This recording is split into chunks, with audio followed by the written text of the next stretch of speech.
어머니, 솔직히 이 정도 상태면 요양병원 가셔야죠. 최유미의 날카로운 목소리가 거실에 울려 퍼졌습니다. 더 큰일 나기 전에 가시는 거 어떠세요? 박말수는 침묵 속에 고개를 숙였다. 75년 인생에서 가장 모욕적인 순간이었습니다.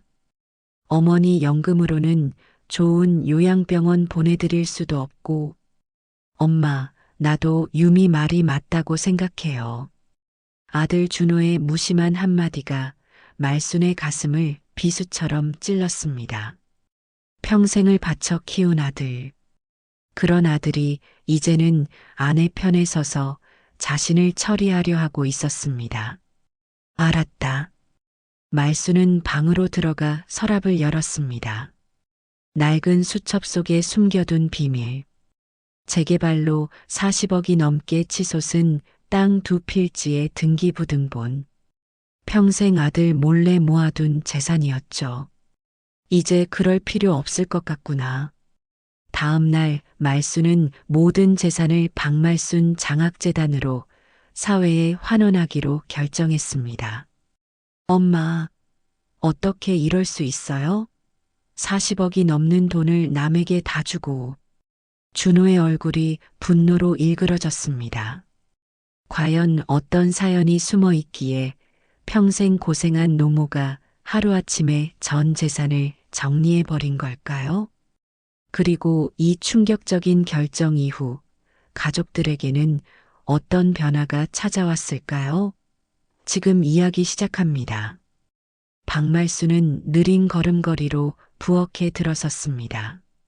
75살의 몸이 예전 같지 않았지만 그래도 손주들의 간식을 챙겨주는 일은 빼먹지 않았죠. 무릎 연골이 닳아 걸을 때마다 통증이 찾아왔지만 티내지 않으려 입술을 꾹 깨물었어요. 인공관절 수술을 해야 한다는 의사의 말이 벌써 3년째 귓가에 맴돌고 있었습니다. 어머니, 그냥 두세요. 제가 할게요.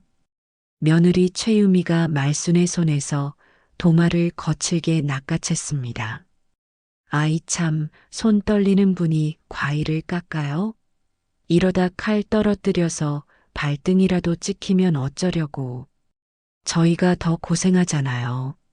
말수는 며느리의 차가운 말투에 움찔했지만 애써 미소를 지었습니다. 괜찮아. 내가 할 수 있어. 손주들 좋아하는 거 해주는 게 내 낙인데. 어머니, 그 손으로 과일 깎으면 애들이 불안해해요. 그냥 방에 계세요. 휴식도 필요하시잖아요. 유미의 말은 겉으로는 배려하는 것 같았지만 실상은 거실에 나와 있지 말고 방에나 계세요라는 의미였습니다. 말수는 가슴이 아팠지만 굳이 말다툼하고 싶지 않았어요. 조용히 부엌을 나왔습니다. 거실에서는 말순의 아들 정준호가 텔레비전을 보고 있었어요. 회사에서 돌아온 아들은 항상 피곤해 보였습니다. 말수는 슬며시 다가가 차 한 잔을 내려놓았죠. 준호야, 녹차 한 잔 마시렴. 요즘 계속 야근하느라 얼굴이 안 좋아 보이는구나. 준호는 시선을 텔레비전에서 떼지 않은 채 대답했습니다. 그냥 테이블에 놓아요. 지금 중요한 뉴스 보는 중이니까. 말수는 상처받은 마음을 감추고 차를 내려놓았어요. 아들은 차를 마시기는커녕 말순이 그 자리를 떠나기만을 기다리는 듯 했죠. 저기, 준호야, 내일 병원에 검진 받으러 가야 하는데. 엄마, 내일 중요한 회의 있어요. 못 데려다 줘요. 택시 타세요. 말수는 한숨을 삼켰습니다. 준호의 냉담함이 낯설지 않았습니다. 언제부터인가 아들은 점점 더 자신을 귀찮아하는 눈치였어요. 주방에서 식기 부딪히는 소리가 들렸습니다. 유미의 짜증스러운 한숨 소리도 함께요. 어머니, 그릇 좀 제자리에 두세요. 아침마다 찾느라 정신없잖아요. 이러니 요양병원 가셔야 한다는 말이 나오는 거예요. 말수는 심장이 철렁 내려앉는 느낌이었습니다. 요양병원이라니. 자신은 아직 멀쩡한데 벌써부터 그런 이야기가 나오는 건가요? 유미야, 나 아직 정신 멀쩡하고 몸도 그렇게 불편하지 않아. 그냥 무릎만 좀 아플 뿐이지. 유미는 비웃듯 코웃음을 쳤습니다. 아이고, 어머니. 무릎도 아프고 기억력도 예전 같지 않으시잖아요. 지난번엔 가스불도 끄지 않고 나가셨잖아요. 이러다 큰일 날 거예요. 말수는 반박하려다 입을 다물었습니다. 사실 그날은 유미가 부엌에 있어서 자신이 불을 끄지 않았던 것 뿐인데 마치 치매 초기 증상처럼 몰아가고 있었어요. 말수는 자신의 방으로 돌아와 침대에 앉았습니다. 무릎이 욱신거렸어요. 오늘따라 유난히 통증이 심했죠. 조용히 약을 삼키며 젊은 시절을 떠올렸습니다. 남편이 사업 실패로 엄청난 빚을 떠안고 스스로 생을 마감했을 때 말수는 겨우 34이었어요. 9살 배기 준호를 데리고 빚더미에 앉아있던 그때 말수는 무너지지 않겠다고 다짐했죠. 어머니, 손님 오셨어요. 얼른 나오세요. 유미의 소리에 말수는 급히 일어났습니다. 거실에는 유미의 친구들이 앉아 있었어요. 어머니, 이번 주말에 애들 학원 데려다 줄 수 있죠? 저 친구들이랑 제주도 여행 가기로 했거든요. 말수는 당황했습니다. 그런데 내 무릎이 많이 아프고 유미는 말순의 말을 자르며 친구들에게 윙크했어요. 괜찮아. 어머니는 무릎이 아프다고 매일 그래. 그래도 막상 손주들 땐 정정하시더라고. 친구들은 그 말에 웃었고 말수는 깊은 모욕감을 느꼈습니다. 자신의 고통이 이렇게 농담거리가 될 줄은 몰랐어요. 알았다. 내가 봐줄게. 말수는 억지로 미소 지으며 대답했습니다.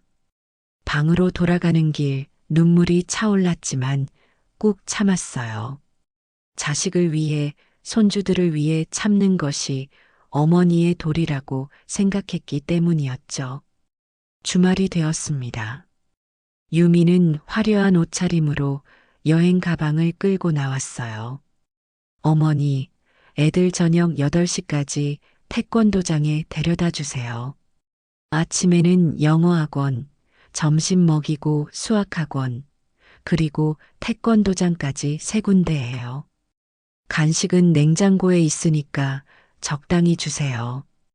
애들이 떼쓴다고 과자 많이 주시면 안 돼요. 말수는 고개를 끄덕였습니다. 무릎이 아파 걷기도 힘든 상황이었지만 손주들을 위해서라면 무슨 일이든 할 수 있다고 생각했어요.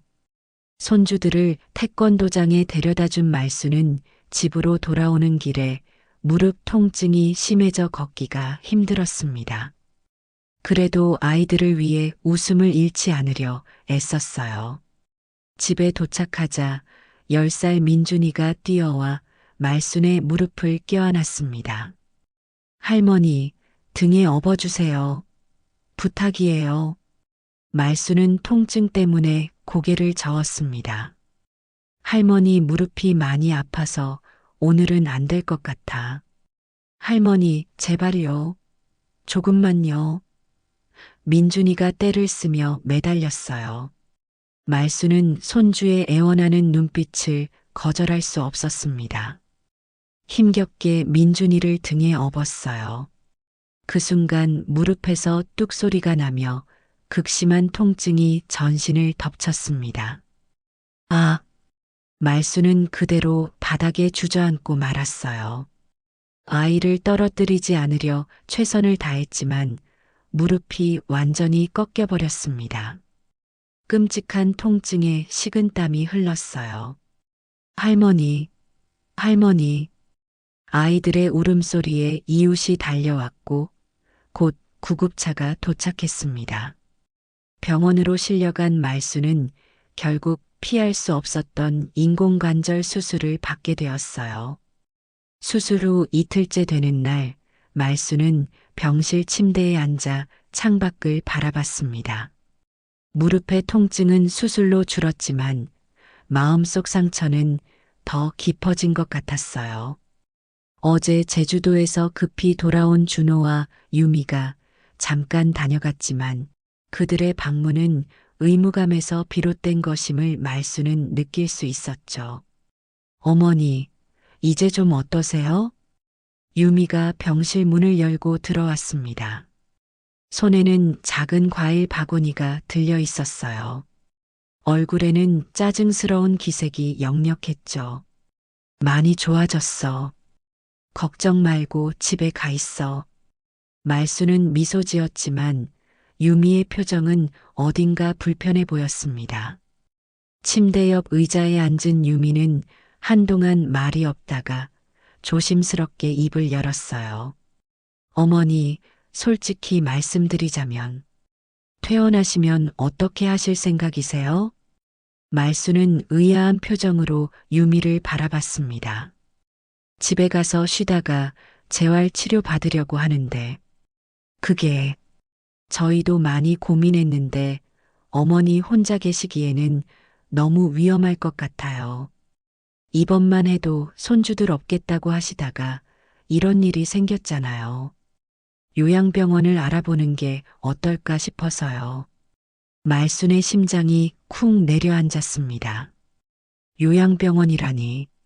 나이 많고 아무도 돌볼 수 없는 노인들이 가는 곳 아닌가요? 요양병원? 네, 전문적인 간호사들이 계시고 같은 연세대의 분들과 대화도 나눌 수 있고 사실 준호 오빠도 동의했어요. 저희도 너무 놀랐어요. 어머니가 또 이런 일이 생기면 감당하기 힘들 것 같아요. 말수는 갑자기 숨이 막히는 느낌이었어요. 아들도 자신을 집에서 내보내는데 동의했다니. 평생 희생해온 것이 이런 결과를 낳을 줄은 상상도 못했습니다. 내가 그렇게 짐이었니? 말순의 목소리가 떨렸어요. 유미는 당황한 표정으로 고개를 저었습니다. 어머니, 그런 뜻이 아니라 솔직히 말해서 애들도 있고 저도 일하고 있고 준호 오빠는 바쁘고 이번에 어머니 수술 때문에 제 여행도 망쳤잖아요. 친구들한테 한참 웃음거리가 됐다고요. 말수는 믿을 수 없었습니다. 자신이 고통으로 쓰러져 수술을 받는 상황에서 유미는 자신의 여행이 망쳤다는 것만 생각하고 있었어요. 아, 그래. 내 여행이 망쳐서 정말 미안하구나. 말순의 서글픈 말투에도 유미는 눈치채지 못했어요. 오히려 말순이 이해해준다고 생각한 듯 했습니다. 그렇죠? 어머니도 이해하시잖아요. 그러니까 요양병원이 서로에게 좋은 선택일 거예요. 어머니도 전문적인 케어를 받으실 수 있고 저희도 좀 숨통이 트이고 유미의 말은 말순의 가슴을 더욱 아프게 했습니다. 숨통이 트인다니 그동안 자신이 얼마나 가족에게 부담이었는지 여실히 느꼈어요. 그래, 알았다. 생각해 볼게. 유미는 안도의 한숨을 내쉬며 자리에서 일어났습니다.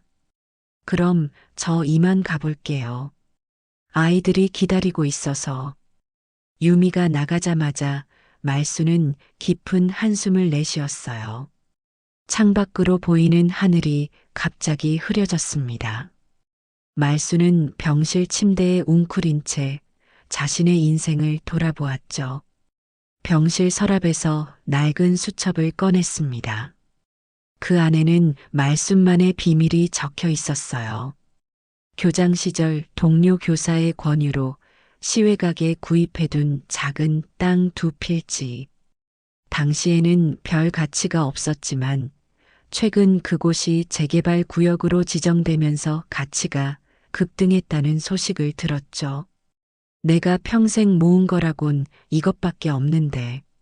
말수는 눈물을 삼켰습니다. 원래는 이 재산을 모두 아들에게 물려줄 생각이었어요.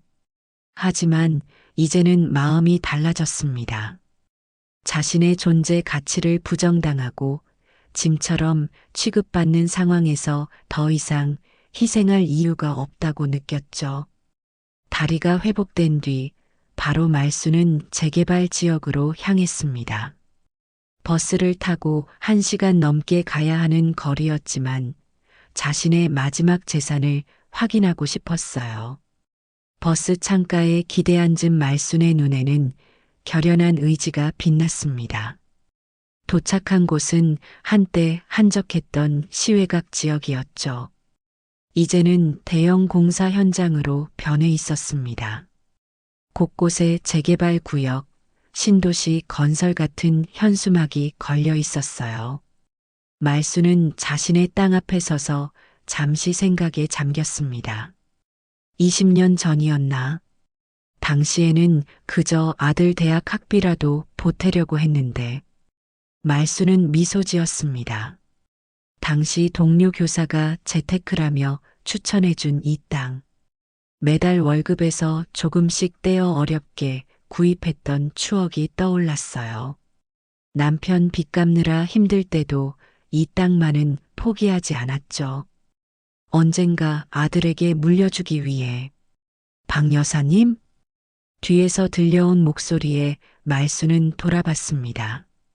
부동산 중개인이었어요. 아, 선생님 오셨군요. 오늘 메일 보내드렸는데 받으셨나요? 재개발 확정됐습니다. 이제 정식으로 매각 절차 진행하시면 돼요. 네, 감사합니다. 어제 변호사님과 만나서 모든 절차를 밟고 있어요. 중개인은 놀란 표정으로 말순을 바라봤습니다. 벌써요? 그럼 정말 장학재단 설립하시는 거예요? 네, 결심했어요. 이 돈으로 가난한 아이들에게 희망을 주고 싶습니다. 말순의 목소리에는 흔들림이 없었어요. 중개인은 감탄스러운 눈빛으로 고개를 끄덕였습니다. 집으로 돌아가는 길 말순은 마음이 한결 가벼워졌습니다. 오랫동안 내린 결정이었지만 실행에 옮기니 마음의 짐이 덜어진 느낌이었어요. 이제는 자신을 위한 삶을 살 차례였습니다. 집에 도착하자 유미가 현관에서 팔짱을 끼고 서 있었어요. 어머니, 대체 어디 갔다 오신 거예요? 오늘 아이들 태권도 학원 데려다 주기로 하셨잖아요. 제가 급하게 회사 일 미뤄가면서 데려다 줬다고요. 말수는 당황했습니다. 아니, 난 그런 약속한 적 없는데. 어머니, 또 기억이 안 나시는 거예요? 어제 분명히 말씀드렸다고요. 어머니 기억력이 점점 더 나빠지시는 것 같아요. 이러니 요양원 가셔야 한다고 하는 거예요. 말수는 억울했지만 유미의 기세에 눌려 변명할 수 없었습니다. 분명히 그런 이야기는 들은 적이 없었어요. 유미가 또 자신을 일부러 나쁜 사람으로 만들고 있다는 것을 알았습니다. 미안하구나. 은행이랑 변호사 사무실에 다녀왔어. 유미의 표정이 변했습니다. 변호사요? 무슨 일이시죠? 내 재산 정리하려고. 이제 나이도 많으니까 모든 걸 정리해 두는 게 좋을 것 같아서. 유미의 눈이 커졌습니다. 처음으로 관심을 보이는 눈빛이었어요. 어떤 재산이요? 혹시 통장 정리하시는 건가요? 오래전에 마련해둔 작은 땅이 있어. 이제 그걸 정리하려고 해. 유미의 눈이 반짝였습니다. 그러나 곧 표정을 가다듬고 무심한 척 말했어요. 아, 그런 거였군요. 근데 어머니, 그런 일은 준호 오빠와 상의하셔야 하지 않을까요? 가족 재산이잖아요. 말수는 가볍게 웃었습니다. 내가 번 돈으로 산 내 땅이야. 나중에 이야기할게. 지금은 좀 쉬고 싶구나. 유미의 눈빛이 날카로워졌지만 더 이상 말하지 않았어요. 말수는 자신의 방으로 들어갔습니다. 창문을 통해 저녁 하늘을 바라보니 마음이 평온해졌어요. 드디어 자신만의 결정으로 인생을 바꿀 수 있다는 생각에 기쁨이 밀려왔습니다. 저녁 식사 시간, 준호가 퇴근하고 돌아왔어요. 유미는 이미 말순의 재산에 대해 귀띔해 놓은 듯 했습니다. 준호의 눈빛이 달라져 있었거든요. 엄마, 오늘 변호사 만났다면서요? 말수는 고개를 끄덕였습니다. 응, 내 재산을 어떻게 할지 상담했어. 무슨 재산이요? 준호가 갑자기 관심을 보이며 물었어요. 20년 전에 산 땅이 있어. 이제 재개발 지역이 돼서 가치가 많이 올랐대. 준호와 유미는 서로 눈빛을 교환했습니다. 유미가 조심스럽게 물었어요. 얼마나 가치가 있는 땅인데요? 말수는 미소 지었습니다. 정확히는 모르지만 꽤 된다더라. 40억은 넘을 거래. 40억이요. 유미가 소리쳤습니다. 준호도 놀란 표정이었어요. 엄마, 그런 재산이 있었다니. 왜 진작 말씀 안 하셨어요? 저희가 얼마나 경제적으로 힘든지 아시잖아요. 말할 기회가 없었지. 너희들이 내 이야기에 관심이 있었나? 평소엔 내가 그릇 어디 두었는지, 가습을 껐는지 신경 쓰더니 이제 와서 내 재산에는 관심이 많네. 방에 침묵이 흘렀습니다. 말순의 날카로운 말이 가족들의 가슴에 화살처럼 꽂혔어요. 그동안 얼마나 말순을 소외시켰는지 깨닫는 순간이었죠. 그래서 그 땅을 어떻게 하실 생각이세요? 유미가 조심스럽게 물었습니다. 말수는 천천히 숟가락을 내려놓았어요. 사회에 환원하려고 해. 내 이름으로 장학재단을 설립할 거야. 뭐라고요? 유미의 얼굴이 창백해졌습니다. 준호도 충격받은 표정이었어요. 엄마, 말도 안 돼요. 그건 우리 가족 재산이잖아요. 준호가 소리쳤습니다. 말수는 침착하게 대답했어요. 내가 번 돈이야. 내가 원하는 대로 쓸 권리가 있어. 엄마, 정신 차리세요. 그 돈이면 우리 집도 바꾸고 애들 교육비도 해결되고 어떻게 그런 중요한 결정을 혼자서 해요? 준호의 목소리가 격앙되었습니다. 유미도 가세했어요. 어머니, 이건 너무하시는 거 아니에요? 우리 가족을 생각하셔야죠. 평생 고생하셨으면 이제 손주들 위해 써야지, 남이야? 말수는 단호하게 말했습니다. 내 결정은 바뀌지 않아. 이미 변호사와 모든 절차를 진행 중이야. 엄마, 준호가 테이블을 치며 일어섰어요. 이건 정말 배신이에요. 우리가 뭘 그렇게 잘못했다고 이럴 수 있어요? 말수는 준호의 눈을 똑바로 쳐다봤습니다. 너희가 날 어떻게 대했는지 생각해봐. 짐처럼 취급하고 요양병원에 보내려 하고 내가 평생 너희를 위해 희생했는데 이제는 내 인생을 위해 살고 싶어. 다음 날 아침 가족의 분위기는 완전히 달라져 있었습니다. 유미는 평소와 달리 일찍 일어나 말순을 위한 아침 식사를 준비했어요. 정성껏 차린 상 위에는 말순이 좋아하는 반찬들이 가득했죠. 어머니, 잘 주무셨어요? 아침 드세요. 오늘은 어머니 좋아하시는 된장찌개 끓였어요.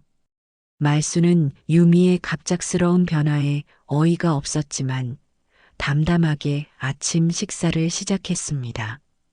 준호도 평소보다 일찍 식탁에 합류했어요. 엄마, 어제 이야기 좀 더 들어볼 수 있을까요? 그 장학재단 말이에요.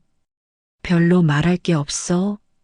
내가 평생 교육자로 살았으니 가난한 학생들에게 도움이 되고 싶을 뿐이야.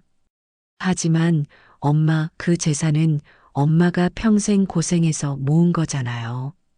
좀 더 신중하게 생각해 보는 게 어떨까요? 준호의 말에 말수는 미소 지었어요. 맞아. 내가 평생 고생해서 모은 거야. 그래서 내가 어떻게 쓸지 결정할 수 있는 거고. 유미가 급히 끼어들었습니다. 어머니, 우리가 어머니를 소홀히 한 건 맞아요. 정말 미안해요. 하지만 이제 달라질 거예요. 요양병원도 더 이상 말씀 안 드릴게요. 말수는 유미의 태도 변화를 지켜봤어요. 진심일까? 아니면 재산 때문일까? 마음 한구석이 아팠습니다. 고맙구나. 하지만 내 결정은 바뀌지 않을 거야. 아침 식사 후 말수는 자신의 방으로 돌아와 창밖을 바라봤습니다. 어제 변호사와 나눈 대화가 떠올랐어요. 모든 법적 절차는 이미 시작되었고 돌이킬 수 없는 지점을 지나고 있었죠. 오후 준호가 회사 점심시간을 이용해 집에 돌아왔습니다. 평소라면 있을 수 없는 일이었죠. 말순의 방문을 노크한 준호는 조심스럽게 들어왔어요. 엄마, 잠시 이야기 좀 할 수 있을까요? 말순은 고개를 끄덕였습니다. 준호가 침대 끝에 앉았어요. 솔직히 말할게요. 나 회사에서 어려움을 겪고 있어요. 작년에 투자했던 프로젝트가 실패해서 대출금을 갚아야 하는데 말수는 아들의 고백을 듣고 있었습니다. 이제야 모든 것이 이해됐어요. 아들과 며느리의 갑작스러운 태도, 변화는 재산 때문이었죠. 얼마나 필요한데? 말순이 담담하게 물었습니다. 준호의 눈이 희망으로 빛났어요. 3억 정도면 당장의 위기는 넘길 수 있을 것 같아요. 나중에 꼭 갚을게요. 말수는 잠시 생각에 잠겼습니다. 20년 전 준호의 아버지도 비슷한 말을 했었죠. 사업 실패 후 빚을 갚겠다며. 하지만 결국 그는 모든 책임을 말순에게 떠넘기고 세상을 떠났어요. 준호야, 내 아버지도 똑같은 말을 했었어. 준호의 표정이 굳었습니다. 아버지 이야기는 가족 내에서 금기시된 주제였어요. 엄마, 난 아버지와 달라요. 책임감 있게 갚을 거예요. 제발 도와주세요. 집이 경매에 넘어갈 위기예요. 말순이 망설이자 준호의 태도가 갑자기 변했습니다. 엄마, 어떻게 이럴 수 있어요? 40억이 넘는 돈을 모르는 애들한테 다 퍼주면서 자기 아들은 도와주지 않겠다고요? 그게 부모가 할 짓입니까? 준호의 목소리가 높아졌습니다.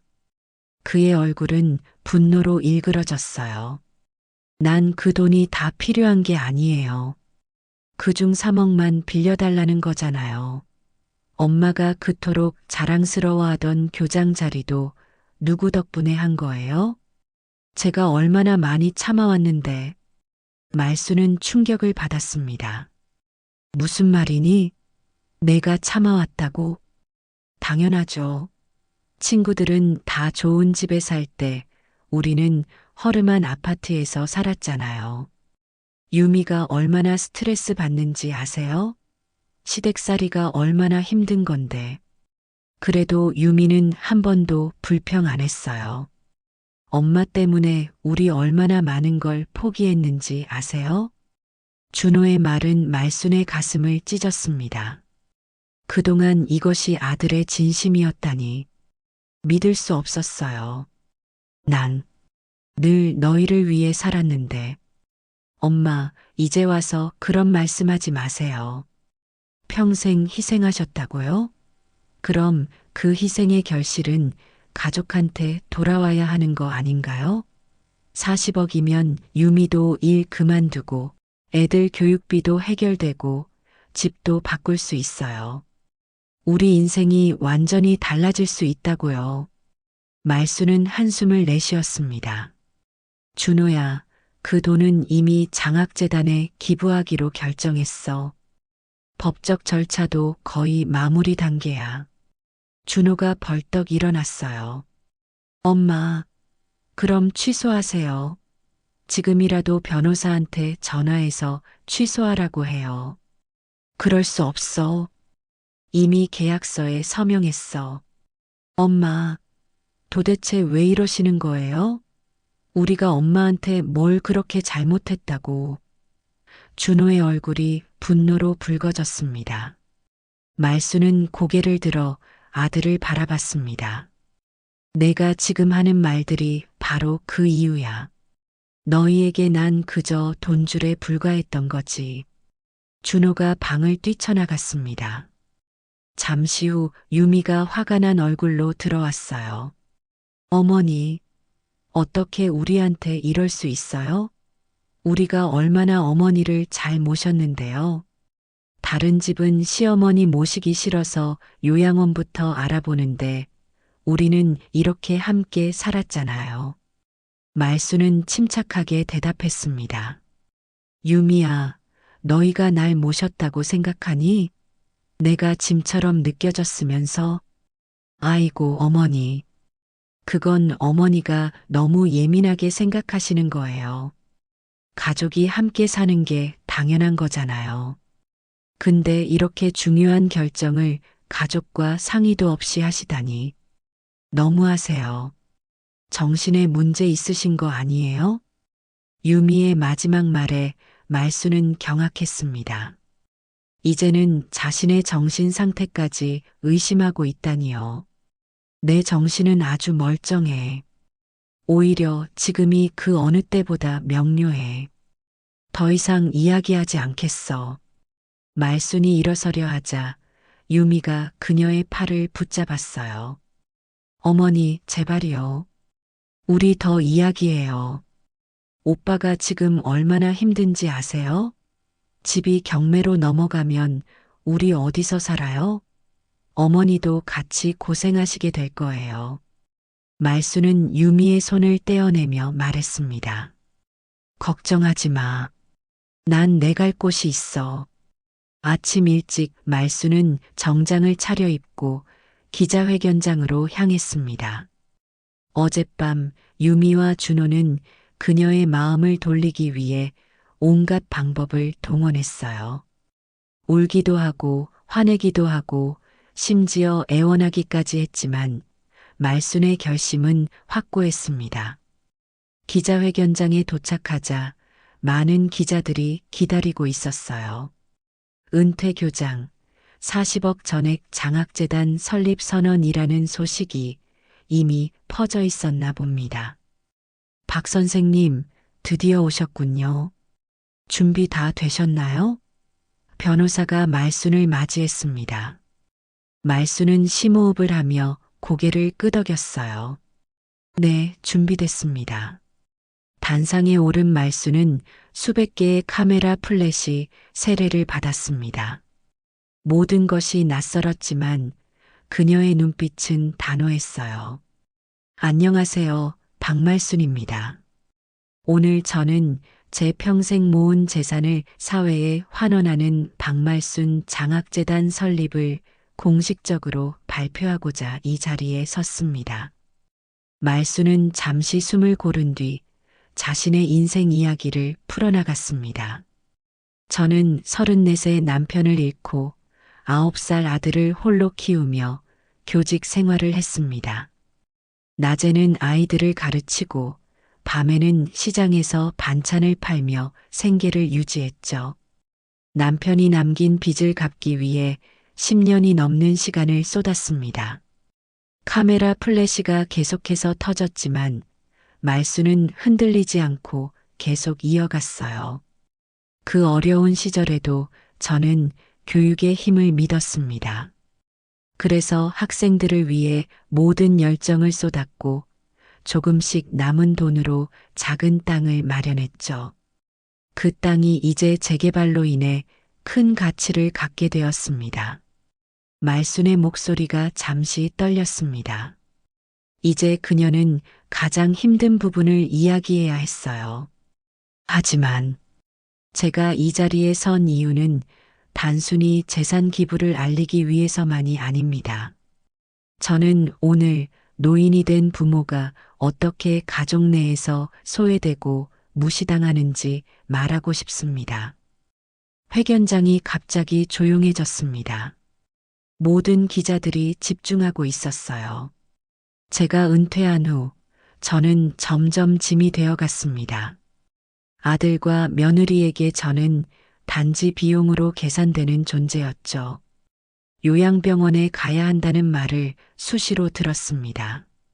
제 무릎이 아파 쓰러져 수술을 받는 동안에도 며느리는 자신의 여행이 망쳤다는 것에만 관심이 있었어요. 말순의 눈에서 눈물이 흘렀지만 그녀는 계속했습니다. 아침마다 식탁에 앉으면 존재감 없는 유령 같았습니다. 누구도 제 이야기에 귀 기울이지 않았어요. 손주들을 위해 아픈 무릎으로 학원을 데려다 주고 밥을 해주고 돌봐주는 일은 당연시되었지만 정작 제 고통은 무시되었습니다. 기자들이 속속 필기하기 시작했어요. 말순의 이야기가 많은 이들의 마음을 울리고 있었습니다. 그러다 우연히 제가 평생 모아둔 재산이 큰 가치를 갖게 되었다는 사실이 알려졌습니다. 그러자 갑자기 모든 것이 변했어요. 저를 무시하던 가족들이 갑자기 친절해졌습니다. 제가 좋아하는 음식을 해주고 관심을 보이기 시작했죠. 하지만 그 관심의 이유가 무엇인지는 너무나 분명했습니다. 말수는 깊은 한숨을 내쉬었어요. 우리 사회에는 저와 같은 노인들이 많습니다. 평생 자식을 위해 희생하고 노년에는 버려지는 부모들. 제가 이 재산을 장학재단에 기부하는 이유는 단순히 가난한 학생들을 돕기 위함만이 아닙니다. 노인도 자신의 삶을 결정할 권리가 있다는 것, 그리고 우리 모두 서로를 존중하며 살아가야 한다는 메시지를 전하고 싶었습니다. 회견장에는 깊은 침묵이 흘렀습니다. 많은 기자들의 눈가에도 눈물이 맺혔어요. 저는 교육자로서 평생을 살았습니다.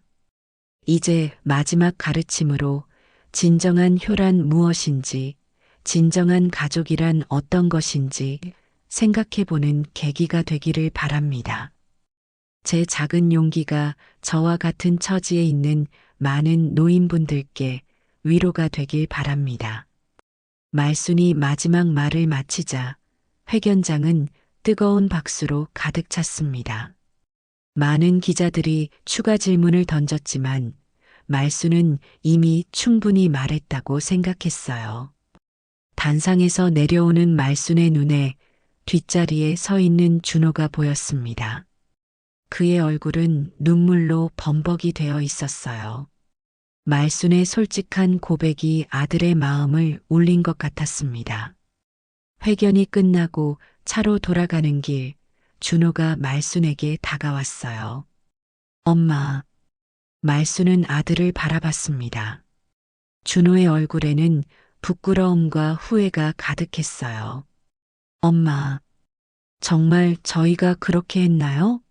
정말 그렇게 느끼셨어요? 말순은 잠시 생각하다 대답했습니다. 그래, 매일 그렇게 느꼈단다. 준호는 고개를 숙이고 흐느꼈어요. 정말 죄송해요. 저는 몰랐어요. 엄마가 그렇게 외로우셨는지, 그렇게 상처받으셨는지. 이제 와서 사과해도 늦었어, 준호야. 하지만 내가 진심으로 반성한다면 다른 노인분들에게는 그렇게 하지 않았으면 좋겠구나. 준호는 고개를 끄덕였습니다. 엄마, 저희 어떻게 되는 거예요? 집은, 말수는 한숨을 내쉬었어요. 나는 장학재단 사무실에 방이 있어. 거기서 지낼 거야. 너희는 알아서 해결해라. 말순이 차에 오르려는 순간 준호가 그녀의 손을 잡았습니다. 엄마, 제발 한 번만 더 기회를 주세요. 저희가 정말 잘못했어요. 다시는 엄마를 그렇게 대하지 않을게요. 집으로 돌아오세요. 말수는 아들의 눈을 바라봤습니다. 준호의 얼굴은 눈물로 범벅이 되어 있었고 진심 어린 후회가 담겨 있었어요. 하지만 조금 떨어진 곳에 서 있는 유미의 표정은 달랐습니다. 입술을 꾹 다물고 언짢은 표정으로 발을 동동 구르는 모습이 보였어요. 분명 유미는 아직도 말순의 결정에 못마땅해하고 있었습니다. 시간이 필요해, 준호야. 지금은 혼자 있고 싶구나. 말수는 차에 올라 장학재단 사무실로 향했습니다. 창밖으로 보이는 도시의 풍경이 새롭게 보였어요. 마치 새 인생을 시작하는 것 같은 기분이었습니다. 장학재단 사무실에 도착한 말수는 자신을 위해 준비된 작은 방을 둘러봤습니다. 작지만 깨끗하고 따뜻했어요. 침대, 책상, 작은 소파가 있었고 창문으로는 공원이 보였습니다. 말수는 이 공간이 마음에 들었어요. 박 선생님, 필요한 것 있으시면 말씀해 주세요. 저희가 최선을 다해 도와드리겠습니다. 사무국장이 공손하게 말했습니다. 말수는 고개를 끄덕였어요. 감사합니다. 지금은 조용히 쉬고 싶습니다. 혼자 남게 된 말수는 침대에 앉아 깊은 한숨을 내쉬었습니다. 기자회견에서의 고백으로 마음은 가벼워졌지만 아들의 눈물을 본 순간 가슴이 아팠어요. 그래도 이제 돌이킬 수는 없었습니다. 재산 매각과 재단 설립 절차는 이미 완료 단계였으니까요. 저녁이 되자 핸드폰이 울렸습니다. 유미였어요. 말수는 망설이다 전화를 받았습니다. 어머니, 어디 계세요? 유미의 목소리는 평소와 달리 딱딱했습니다. 재단 사무실이야. 집에 안 오실 거예요? 오빠가 너무 힘들어해서요. 말수는 유미의 말투에서 진심을 찾을 수 없었어요. 여전히 아내로서 남편을 걱정하는 마음만 있을 뿐 시어머니에 대한 진정한 미안함은 없어 보였습니다. 당분간은 여기 있을 거야.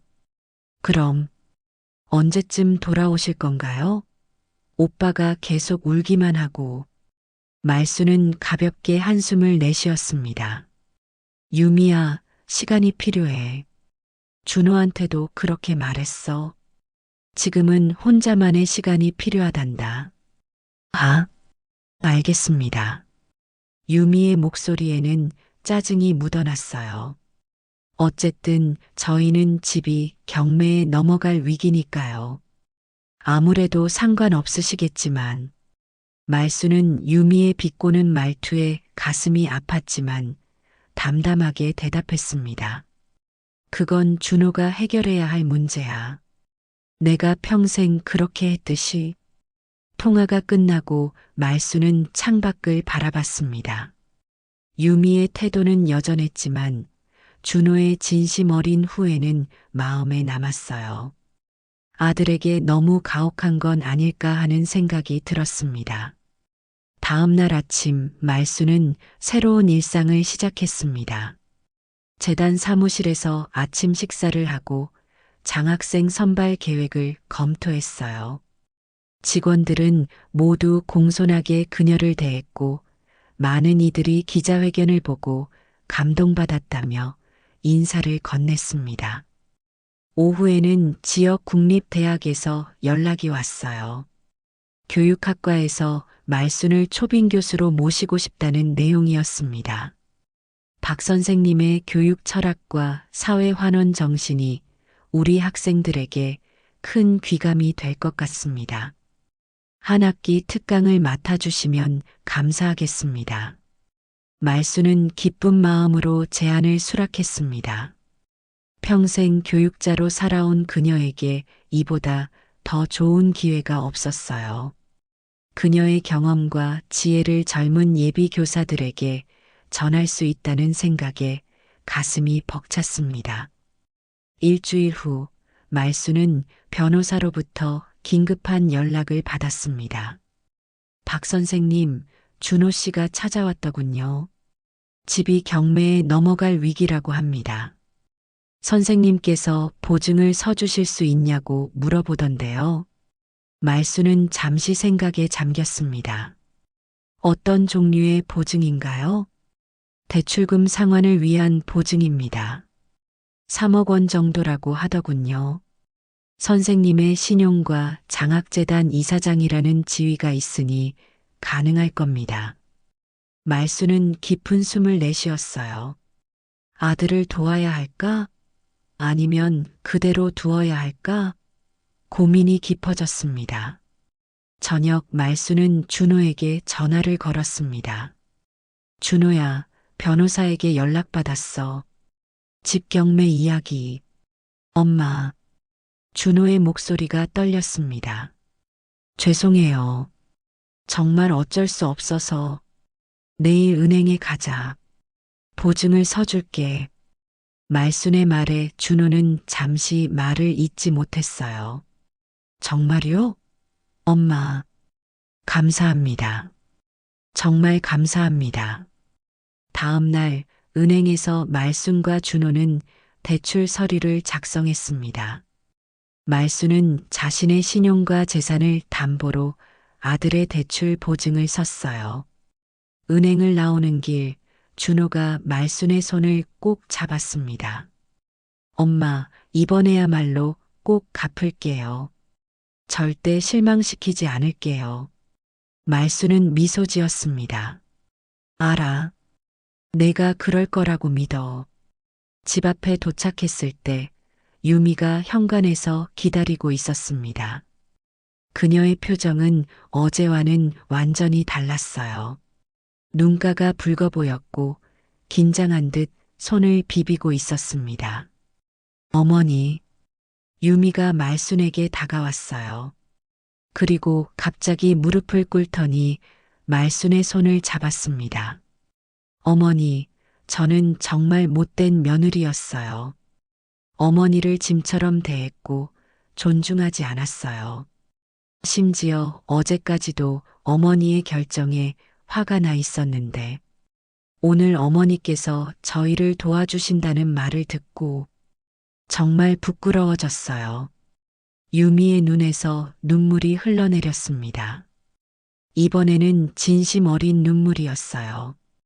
어머니가 계속 저희를 도와주시는데 저희는 어머니께 뭘 해드렸나요? 요양병원 가라고 했고 무시했고 그런데도 어머니는 여전히 저희 가족을 생각해 주시고 유미는 흐느끼며 말을 잇지 못했습니다. 말순은 유미의 머리를 가만히 쓰다듬었어요. 괜찮아, 유미야. 일어나렴. 모든 건 지나간 일이야. 아니에요, 어머니. 저는 정말 반성하고 있어요. 이제야 어머니가 얼마나 대단한 분인지 깨달았어요. 저도 어머니처럼 살고 싶어요. 아이들에게도 어머니 같은 사람이 되라고 가르치고 싶어요. 유미의 진심 어린 고백에 말순의 마음도 조금씩 녹아내렸습니다. 처음으로 유미에게서 진정한 마음을 느낄 수 있었어요. 함께 들어가자. 차 한잔하면서 이야기하자. 말순은 유미의 손을 잡아 일으켰습니다. 준호도 감동의 눈물을 흘리며 두 사람을 바라보았어요. 비록 상처와 아픔이 있었지만 이제 그들은 새로운 관계를 시작할 준비가 되어 있었습니다. 어머니, 돌아오실 거죠? 유미가 희망 가득한 눈으로 물었습니다. 말수는 미소 지었습니다. 아직은 아니야. 하지만 자주 놀러 올게. 내게도 새로운 일들이 생겼거든. 그날 저녁 가족은 오랜만에 함께 식사를 했습니다. 이번에는 유미가 정성껏 음식을 준비했고 말순을 진심으로 존중하는 모습을 보였어요.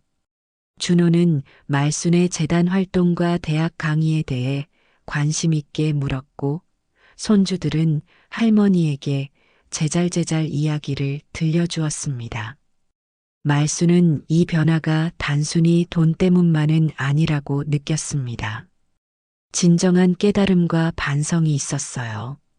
특히 유미의 눈빛에서 말순은 진심을 읽을 수 있었습니다.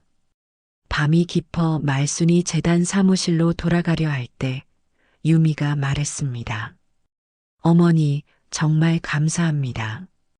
저는 이제야 어머니의 마음을 조금이나마 이해하게 된 것 같아요. 언제든 돌아오실 준비가 되어 있어요. 그때까지 기다릴게요. 말수는 고개를 끄덕였습니다. 고맙구나, 유미야. 우리 이제 새로운 관계로 시작하자. 한 달이 흘렀습니다.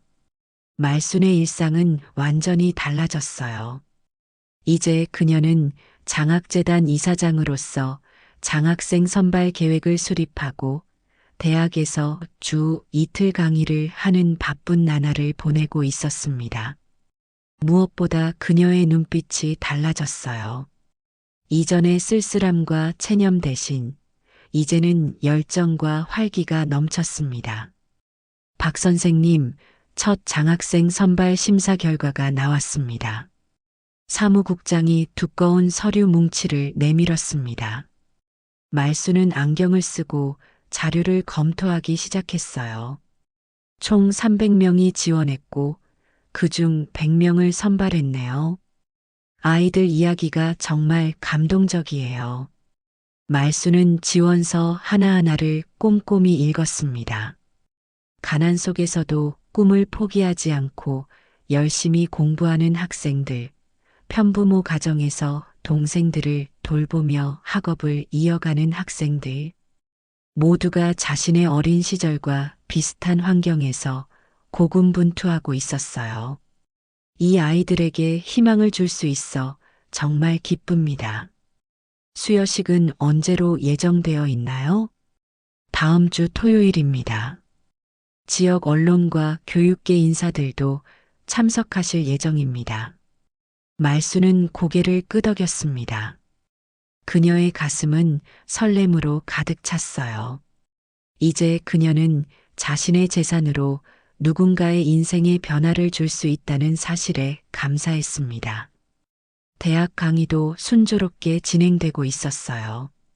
처음에는 75세 강사를 의아하게 여기던 학생들도 이제는 말순의 열정적인 강의에 푹 빠져 있었습니다. 그녀의 실제 경험을 바탕으로 한 교육 철학은 교과서에서는 배울 수 없는 귀중한 가르침이었어요. 선생님, 어떻게 그렇게 오랜 시간 열정을 잃지 않으셨나요? 한 학생이 수업 후 질문했습니다. 말수는 미소 지었어요. 교육은 단순한 직업이 아니라 사명이에요.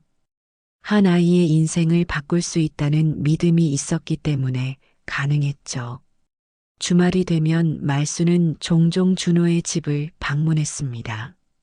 처음에는 어색했지만 점차 자연스러운 관계를 회복해 갔어요. 특히 손주들은 할머니가 오면 너무 좋아했습니다.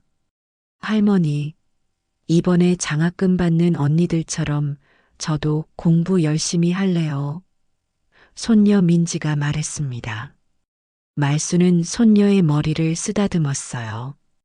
그래, 민지가 열심히 하면 할머니가 정말 기쁠 거야. 유미와의 관계도 놀라울 정도로 변화했습니다. 말순이 준호의 대출 보증을 서준 후 유미는 완전히 달라졌어요.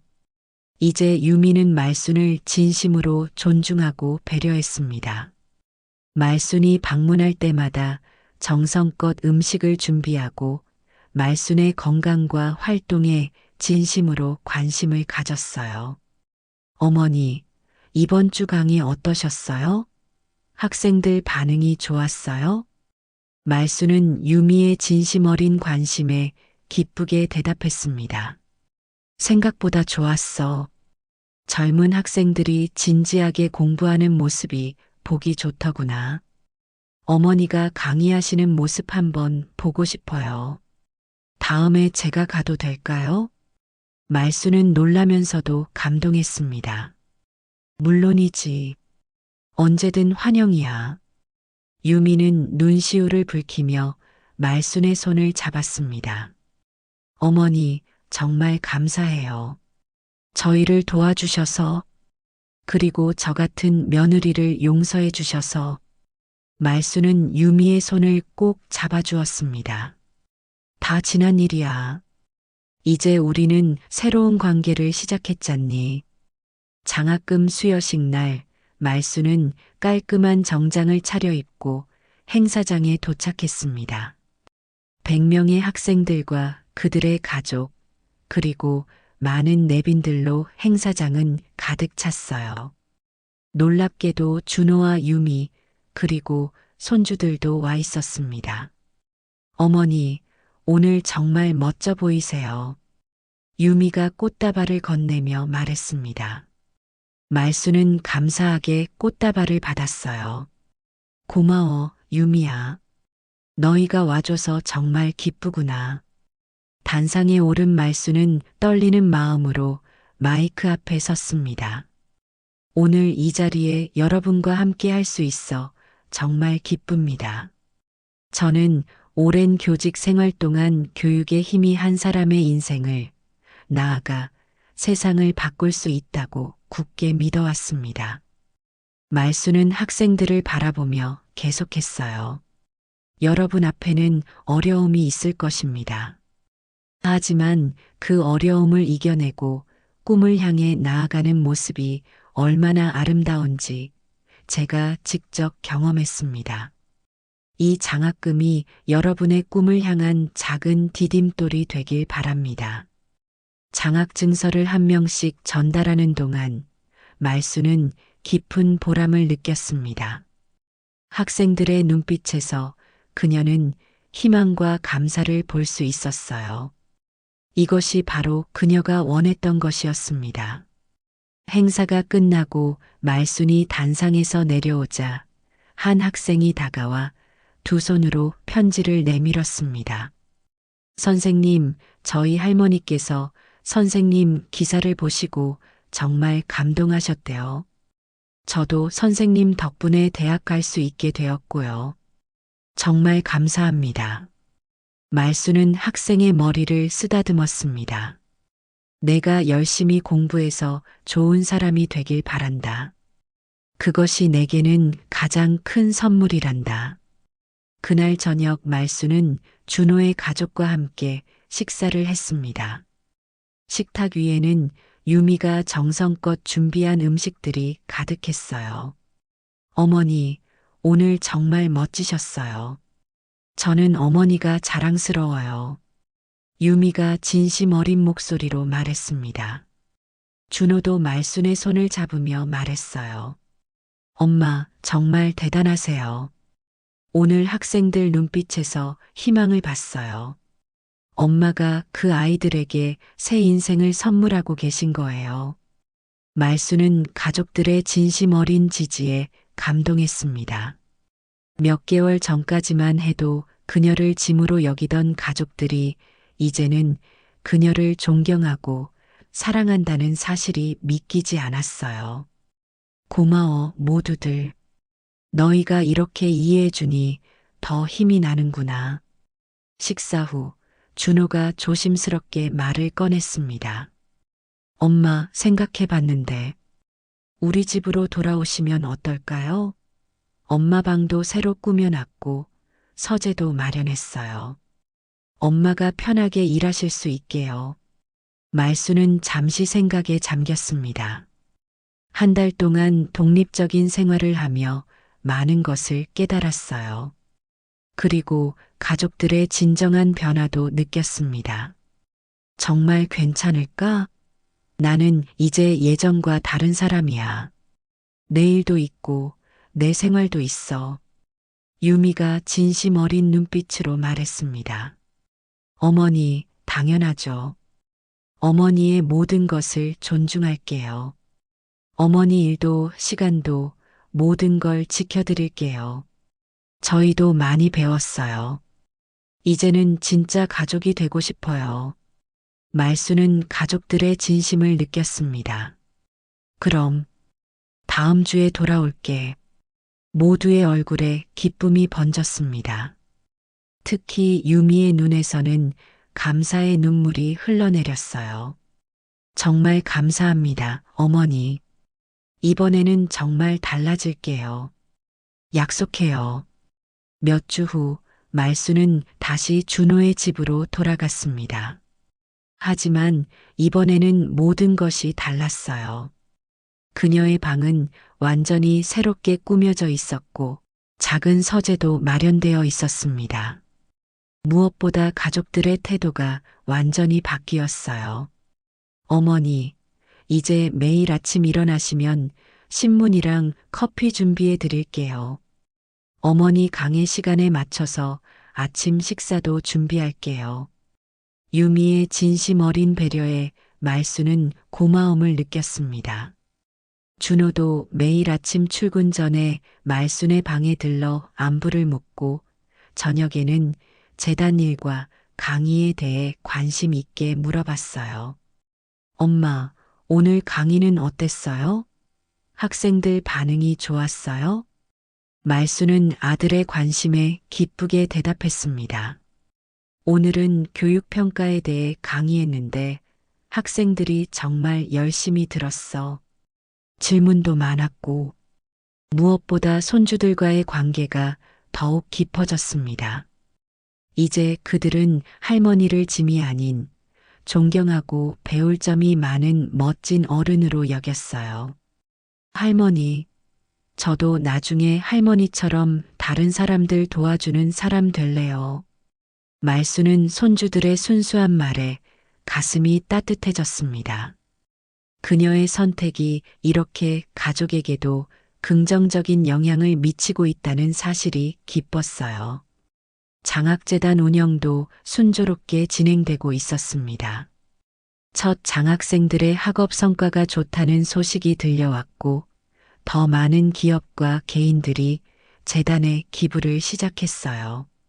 말순의 용기 있는 결단이 사회적으로도 큰 반향을 일으킨 것이었습니다.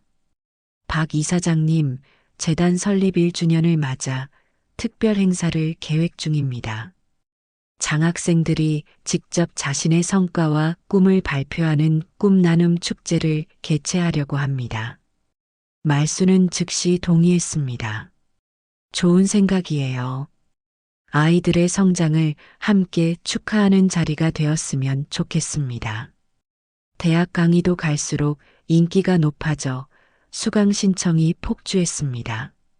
말순의 강의는 단순한 이론이 아닌 평생 교육 현장에서 쌓은 경험과 지혜를 바탕으로 했기 때문에 학생들의 큰 호응을 얻었어요.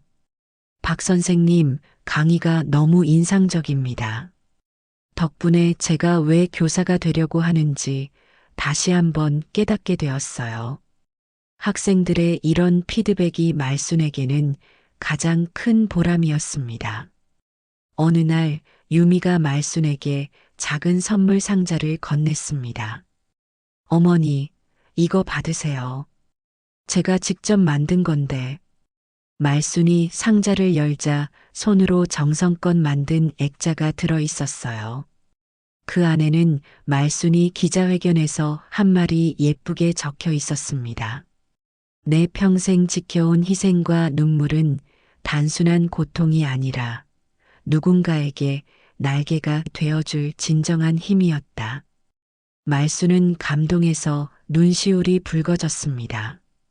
유미야, 고마워. 정말 예쁘구나. 어머니의 말씀이 제 인생을 바꿨어요. 이제 저도 어머니처럼 의미 있는 삶을 살고 싶어요. 그래서 봉사활동을 시작했어요. 주 이틀은 지역 아동센터에서 아이들을 가르치고 있답니다. 말수는 놀라움과 감동으로 유미를 바라봤습니다. 정말이니? 그것 참 의미 있는 일이구나. 네, 어머니가 가르쳐 주셨잖아요. 진정한 행복은 나눔에서 온다고. 2년이 지난 어느 날, 말수는 장학재단 사무실에서 특별한 편지 한 통을 받았습니다. 그녀의 첫 장학생 중 한 명이 보낸 것이었어요. 박 이사장님께 저는 이사장님의 도움으로 대학에 입학하여 꿈을 향해 나아가고 있습니다. 이사장님의 이야기를 듣고 저도 용기를 얻었습니다. 저의 할머니도 이사장님처럼 평생 저희 가족을 위해 희생하셨는데 저는 그것을 당연하게 여겼습니다.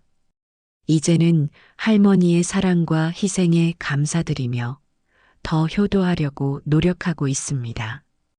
이사장님은 저에게 장학금뿐만 아니라 더 중요한 삶의 교훈을 주셨습니다. 감사합니다. 말수는 편지를 읽으며 눈물을 흘렸습니다. 그녀의 결정이 단순히 장학금을 넘어 세대 간의 이해와 존중으로 이어지고 있다는 사실에 깊은 감동을 받았어요. 그날 저녁 말수는 가족과 함께 저녁 식사를 하며 이 편지 이야기를 나눴습니다. 정말 감동적이네요, 어머니. 어머니의 선택이 이렇게 많은 사람들에게 영향을 미치다니. 유미의 말에 말수는 미소 지었습니다. 나는 그저 내 삶을 살기로 결정했을 뿐이야. 하지만 그 결정이 이렇게 좋은 영향을 줄 줄은 몰랐어. 준호가 와인 잔을 들어 올렸습니다. 엄마, 건배해요. 엄마가 우리에게 준 가르침에 감사해요. 엄마가 아니었다면 우리는 지금도 진정한 가족의 의미를 몰랐을 거예요. 말순도 와인 잔을 들었습니다. 나도 너희에게 고마워. 내 결정을 존중해주고 이렇게 함께해줘서. 그날 밤 말수는 침대에 누워 지난 2년을 돌아봤습니다. 처음에는 분노와 상처로 시작된 결정이었지만 이제는 그것이 새로운 인생의 출발점이 되었어요. 그녀는 더 이상 짐이 아닌 존경받는 교육자로, 장학재단 이사장으로, 그리고 가장 중요하게는 가족이 존중하는 어머니로 살고 있었습니다. 창밖에 별이 빛나고 있었어요. 말수는 미소 지으며 눈을 감았습니다. 내 평생 지켜온 희생과 눈물은 단순한 고통이 아니라 누군가에게 날개가 되어줄 진정한 힘이었다.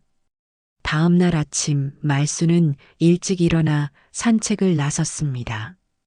공원 벤치에 앉아 아침 햇살을 맞으며 그녀는 평온함을 느꼈어요. 이제 그녀의 인생은 새로운 의미로 가득 찼습니다. 그때 멀리서 유미가 손주들을 데리고 뛰어오는 모습이 보였습니다. 아침 산책을 함께 하자고 아이들이 조르더니 결국 할머니를 찾아 나선 모양이었어요. 할머니, 아이들이 반갑게 소리쳤습니다. 말수는 손주들을 향해 두 팔을 벌렸어요. 아이들이 그녀의 품에 안겼습니다. 어머니, 아침부터 나오셨네요. 공기 좋죠? 오늘 저희가 어머니 모시고 식물원에 가려고 해요. 괜찮으시겠어요? 유미가 미소 지으며 다가왔습니다. 말수는 고개를 끄덕였어요. 그래, 정말 좋구나. 함께 하자. 말수는 손주들의 손을 잡고 천천히 걷기 시작했습니다. 이제 그녀의 인생은 자신의 선택으로 만들어가는 새로운 여정이었어요. 과거의 아픔은 이제 그저 추억일 뿐, 현재의 행복과 미래의 희망이 그녀를 기다리고 있었습니다. 할머니, 오늘 뭐 하실 거예요? 오늘, 먼저 너희랑 식물원에 갔다가 오후에는 장학생들 만남이 있단다. 저녁에는 또 너희랑 함께 보낼 거야. 야호! 할머니랑 보드게임 할래요. 말수는 행복하게 웃었습니다. 이것이 바로 그녀가 찾아온 진정한 인생의 의미였어요. 누군가의 짐이 아닌 자신의 삶을 스스로 결정하고 사랑하는 이들과 진정한 관계를 맺는 삶. 그녀의 인생은 이제 막 시작되고 있었습니다. 오늘 사연 어떠셨나요? 구독, 좋아요, 알람 설정하시면 흥미진진한 사연을 들려드리는데 많은 도움이 됩니다. 가정에 행복과 평화만 있으시길 바라면서 시청해 주셔서 감사합니다.